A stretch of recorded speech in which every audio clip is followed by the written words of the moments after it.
Good morning. Welcome. This is Angela Coulter, your Consciousness Transformation Ascension Guide, originator of Trinity Energy Progression, bringing you this week's Living the Shift.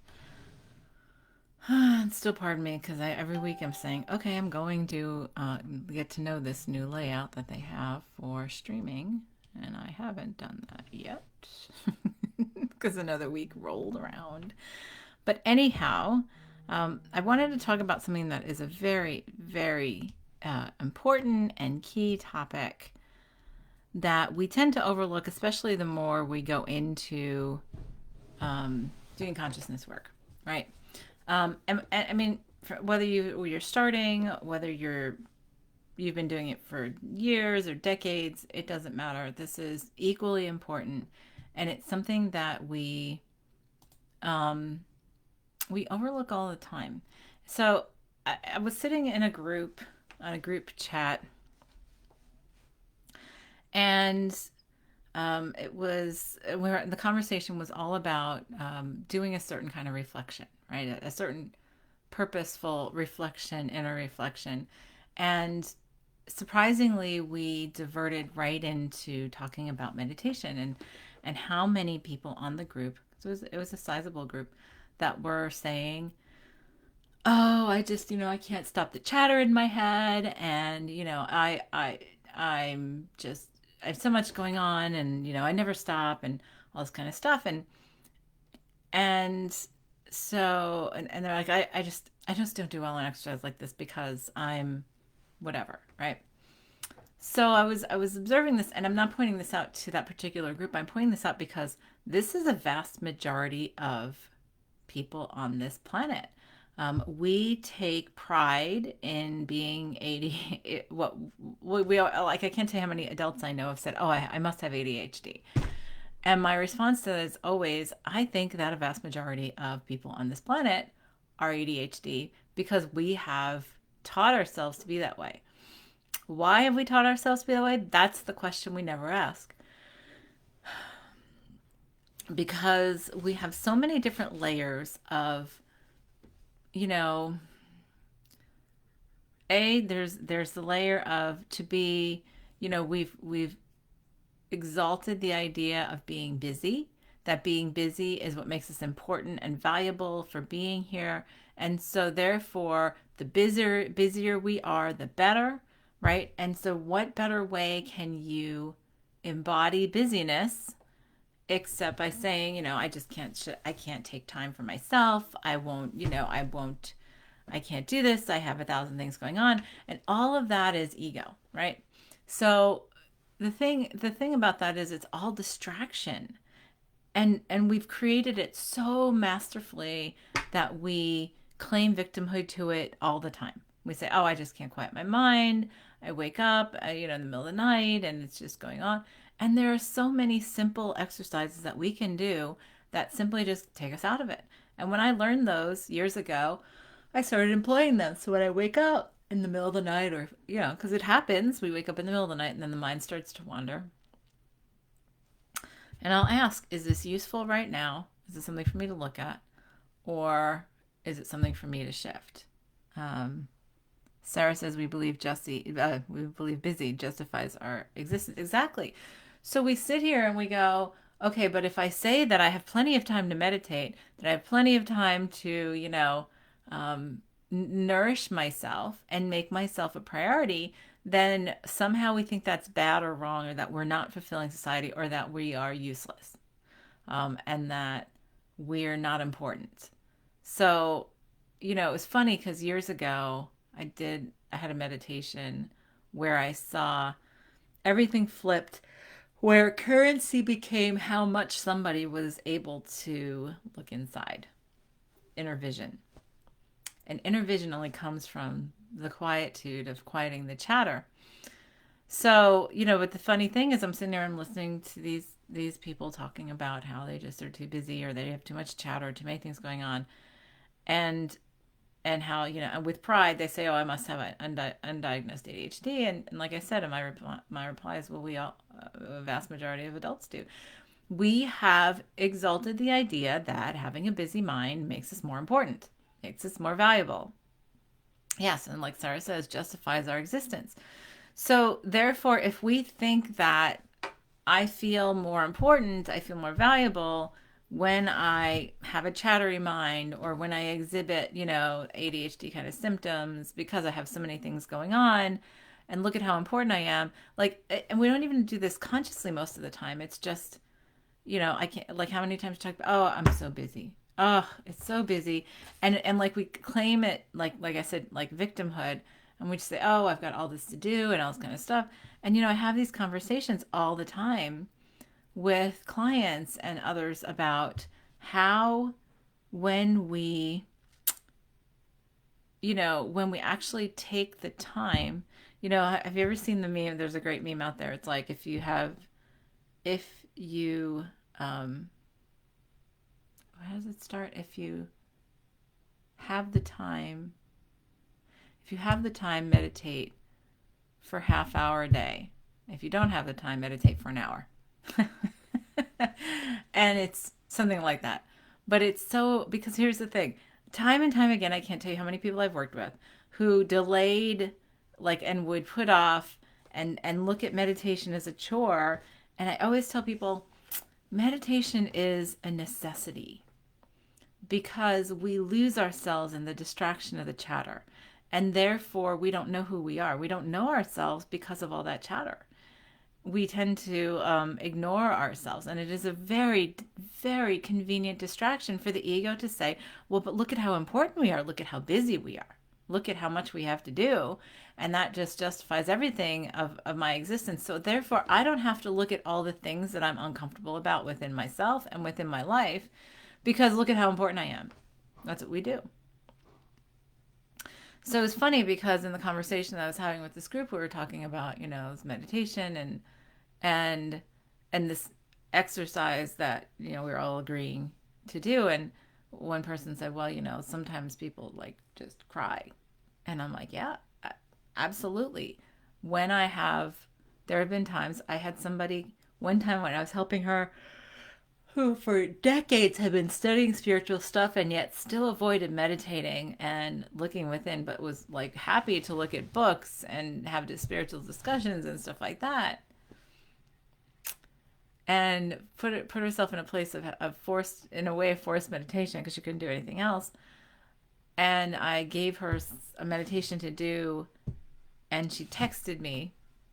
I'll never forget this. And she said, I started that meditation and I felt like I was getting really deep. And then I just started crying uncontrollably. What did I do wrong? And I said, nothing. Actually, you did everything perfectly. And that's what happens. A lot of times when we let go of all the chatter and we turn to actually the mirror, right? We cry or tears come up or these emotions come up that we've been repressing because that's what the chatter has been distracting us from. And so, there's somebody else I know who is very, very chattery, just never stops talking.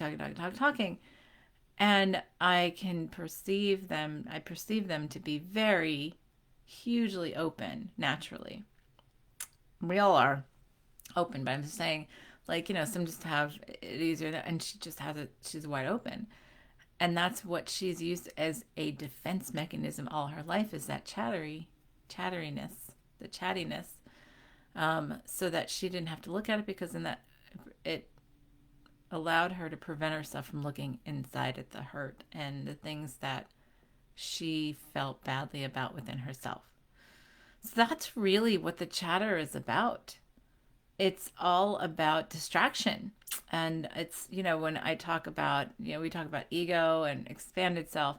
And so ego is not a villain, in my perspective. Oh, there's my yawn. In my perspective, the ego is all about just the exploration of identity and separation, the me and creating an identity of a me and not me, like what I am and what I'm not and all that kind of stuff. And so all of those energies of fear and anxiety and anger and everything else all come from that energy. So whenever we have those voices inside our head that have that kind of energy, that's all ego. Chattiness is all ego. Quietude, solitude, peace comes from the expanded consciousness. And you know what I tell people is like, because they're like, I can't tell the difference. I'm like, well, but if you have something saying, oh, you have to do this. If you don't do this, blah, blah, blah, that's all ego. That's not guidance. That one, well, it's egoic guidance. It's not expanded guidance.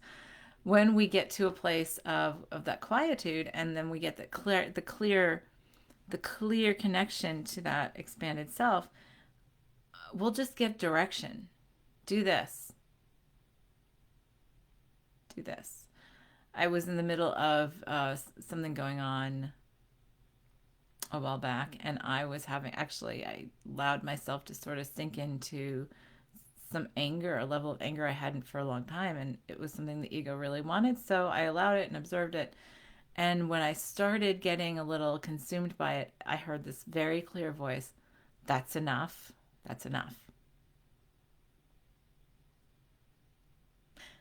And it just snapped me right out of it, because I've learned to trust that voice. And that voice was the clear, concise, direct voice of the expanded self saying, okay, that's enough, right? You did it.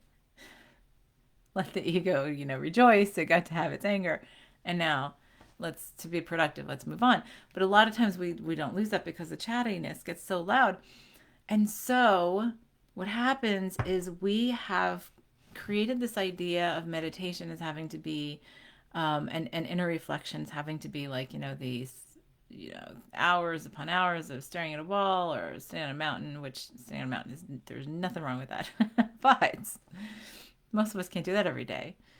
And what I tell many is like, taking 10 to 15 minutes at least a day to quiet the chatter, to look inside, to breathe, to be comfortable with yourself, to become comfortable with yourself. Because at the end of the day, that's all you have. And everything that's in the chatter is not in the present, right? That inner voice, that peace and centeredness is presence. And that's really crucial right now, because we are showing ourselves, we're bringing up so much collectively and individually that's coming up from the depths, that's boiling up to the surface. And as Sarah and I have talked about on Ascended World on Mondays, it's that that friction, that state of friction and agitation of, like what I say, like in molecules of water, right? Getting really agitated right before, it starts to boil or before it starts to freeze. That's our physics. That's our chemistry, right? So it's like we've brought all this stuff up to the surface, and all that stuff causes so much chatter, so much judgment. But that's the purpose of it coming to the surface, is for us to see it for what it is, to say, okay, thank you for the purpose you've served, and now let's allow it to be, embraced with gratitude and the wholeness, and then to say, okay, now we are whole, and there's no need for that separation. There's no need for that, the exclusionary energies of that and not that, not that and not this and not this kind of thing. And it all does relate. And so right now, because we're bringing up so much collectively, it is so paramount for us to get into the habit and the patterns of quieting the chatter within ourselves, because we're all part of the collective. And if we all did it individually, it would just as easily just fall in collectively. And it's important for us to stop looking at that inner reflection. If you want to call it inner reflection, you don't want to call it meditation or whatever. It's so important to see it as a self-nourishment task. Not even a task, a self-nourishment activity, something you desire to do. Honestly, there are days when it's like eating the best, ice cream sundae ever. It, for me, can be sitting down in meditation because I have an hour to do it. Because it's like so self-nourishing, because it's so productive. And when you start to do that, then you can start to direct your creative energies. You can start consciously directing your creations, which then consciously directs everything in your reality, and you can reset it to a much different flow that's much more enjoyable, abundantly prosperous, vibrantly healthy, and all that kind of stuff. That's all what energy work is, right? But it starts out with clearing the mind, clearing the chatter. The mind is connected to the ego, and that's what the chatter is connected to.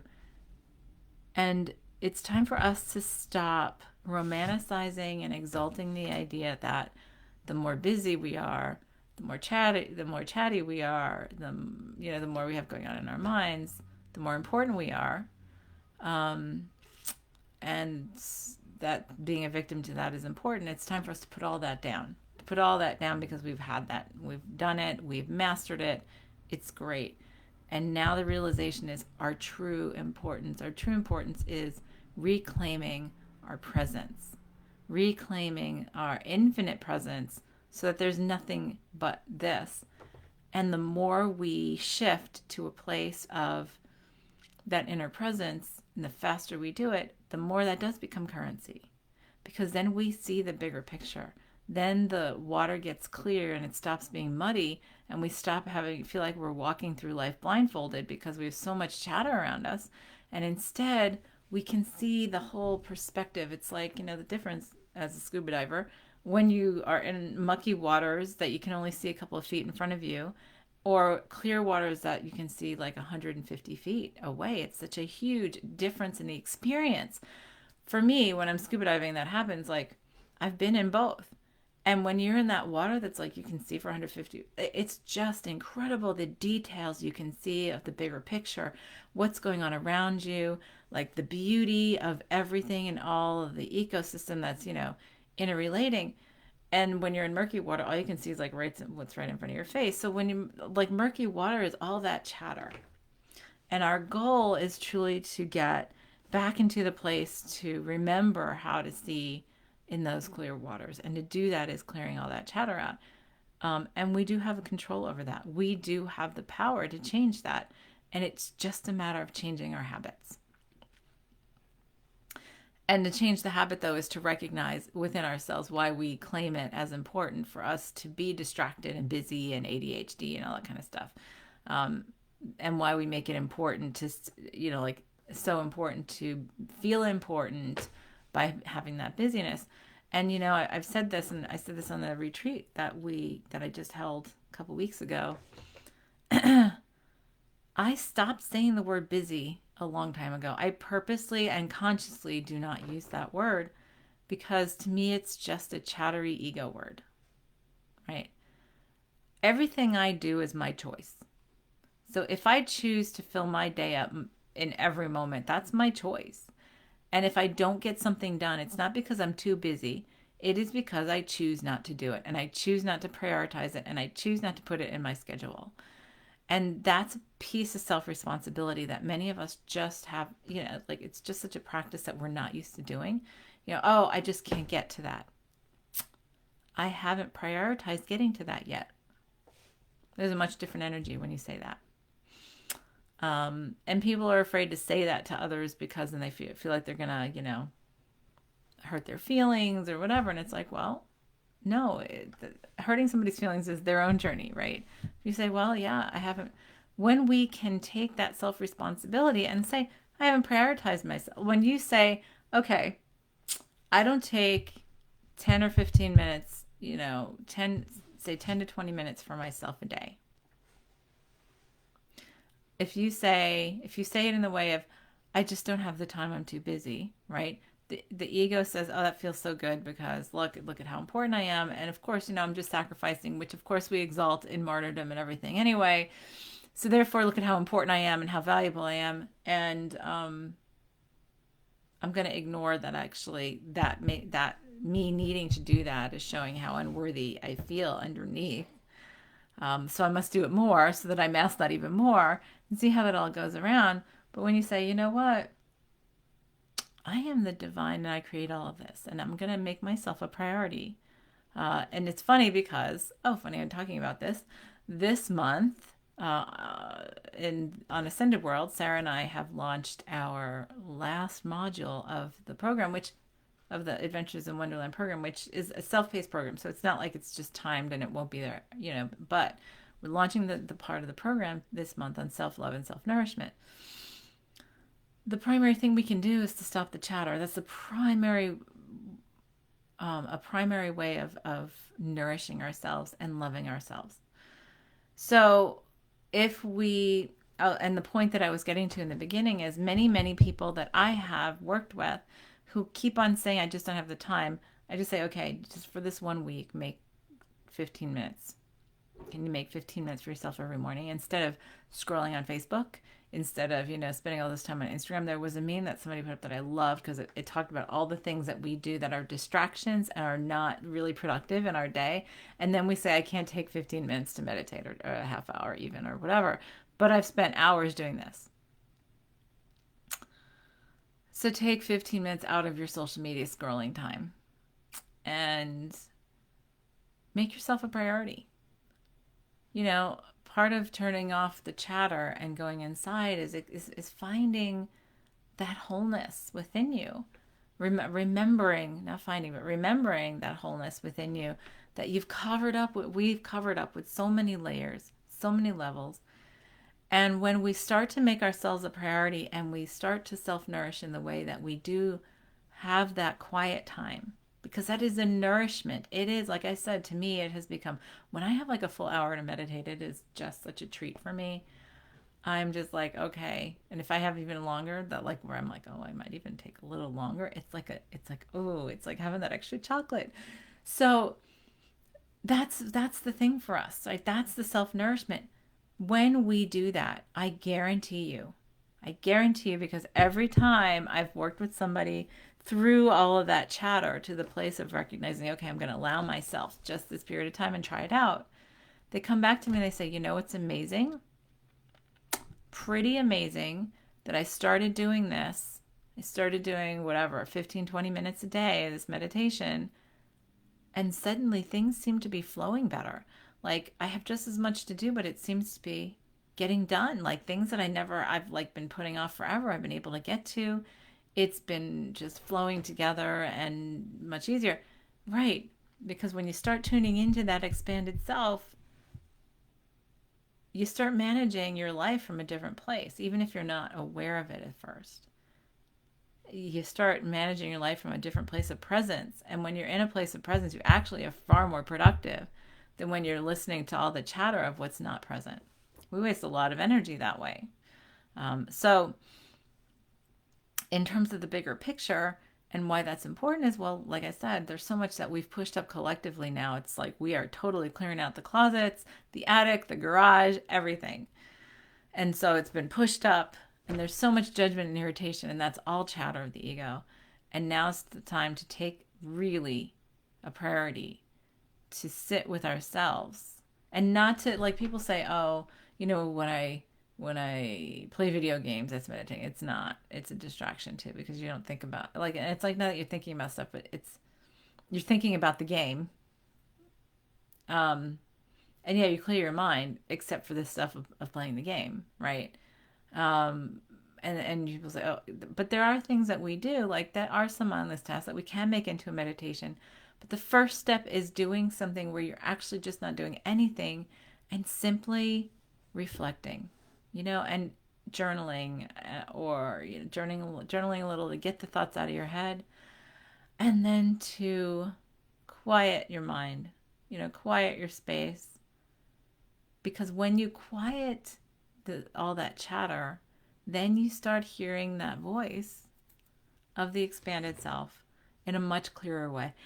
And you can start to trust it. The biggest problem is people are like, I just don't know which voice to trust. And it's like, well, if you never quiet everything down to hear really what the core voice is, or the core understanding is, or just the core knowing is, then you just will always ignore it, and you just sort of it's like bumping through life blindly.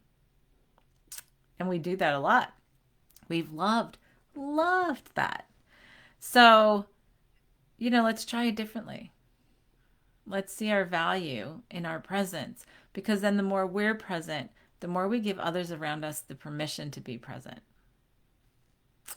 And one of the biggest challenges is that with all this chatter going on, whether we're texting via our watches or our phones, or on the computer, or, watching TV or playing video games, we have created so masterfully all these distractions where we are not 100% present with those, with ourselves first and foremost, but also in those who are present with us.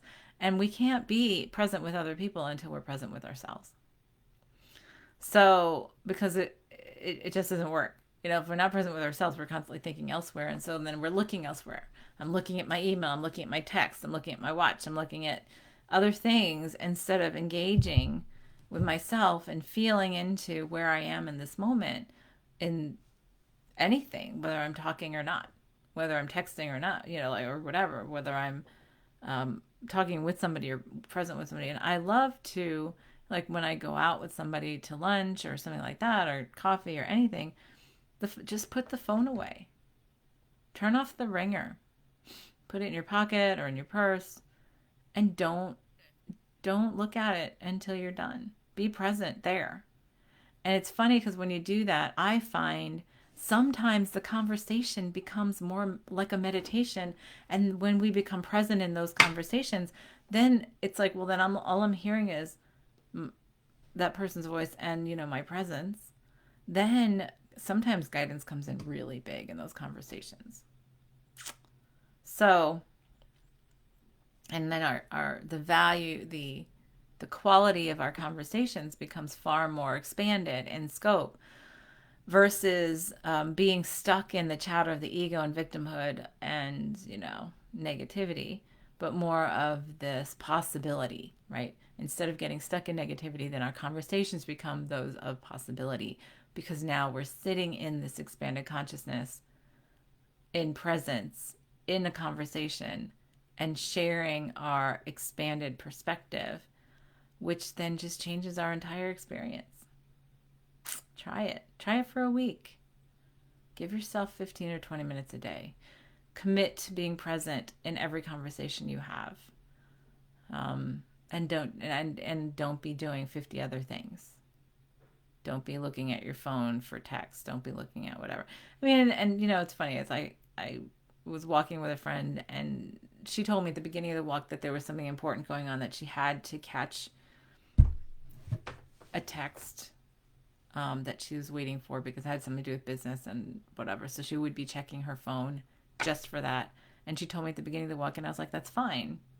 And that was respectful because it was just telling me up front, and she wasn't pulling away from the conversation, but it just made me understand that there was something that was important for her that had come up that she had not anticipated through at that time through our walk. So, but when we can do that, we start living from a much more expanded perspective. And yes, we become more productive, believe it or not. When we take time out for ourselves, then we don't get run down, right? It's that conversation that we have all the time about being on the airplane and the oxygen mask coming down, and put the oxygen mask on yourself before you help somebody sitting next to you.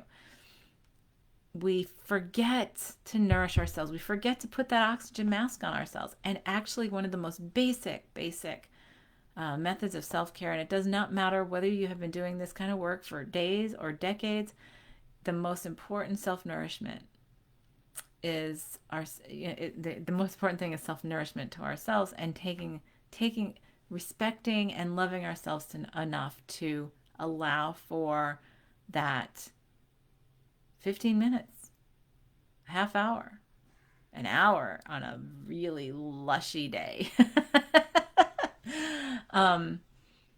to quiet. And once we quiet the mind, then, like I said, we can start directing our creation. We start directing our creation so much more effectively. And so, conducting it. I don't say directing, I would say conducting our creation much more effectively.